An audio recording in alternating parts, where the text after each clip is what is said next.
L'idéal. Contemplons de là où l'universel vit, et, spectateurs de l'être, évoquons les vieux jours.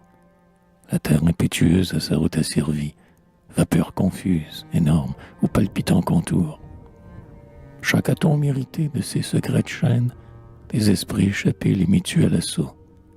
Le pêle-mêle ardent des amours et des haines, dans un tonnerre immense au lumineux sursaut. L'ordre insensiblement sort de l'antique lutte. Une eau lourde et sans bord roule de noirs glaçons. Le porphyre s'assied, les sables font leur chute. Un air sombre et rapide ébauche les saisons. La ligne harmonieuse annonce la pensée. Salue à la beauté dans le premier cristal.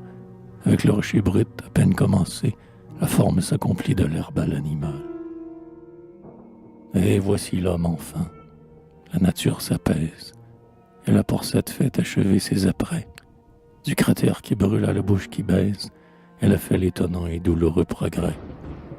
Et nous ne savons pas si le peuple des sphères ne nous prépare point d'indicible printemps, si, dans l'immensité de vive atmosphère, n'attendent point en nous leurs premiers habitants. Vous nous le promettez, ô filles de la terre, vos yeux parlacés d'un voyage infini. Ce monde inférieur, loin d'errer solitaire, a des mondes plus beaux et sûrement unis.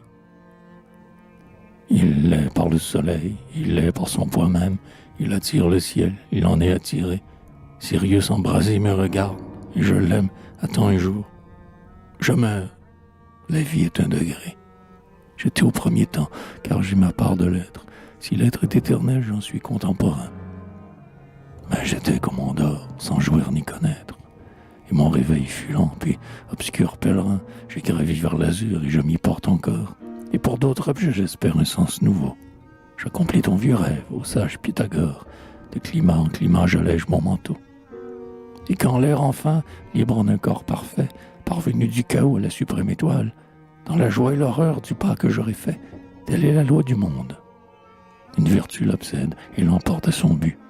Chaque enfant de la nuit, laissant plus bas que soit l'échelon qui précède, lève plus haut son front vers l'échelon qui suit. Lucrèce mêle en vain les éléments nubiles, il n'en fera jaillir ni le bien ni le mal. Platon, l'adorateur des types immobiles, ne sent pas aspirer la vie à l'idéal. Non, l'idéal n'est point une immuable idole, assise dans l'ennui des stériles sommets. Il n'est pas le ciel mort, mais l'aigle qui s'envole, poursuit sa propre force et ne l'atteint jamais.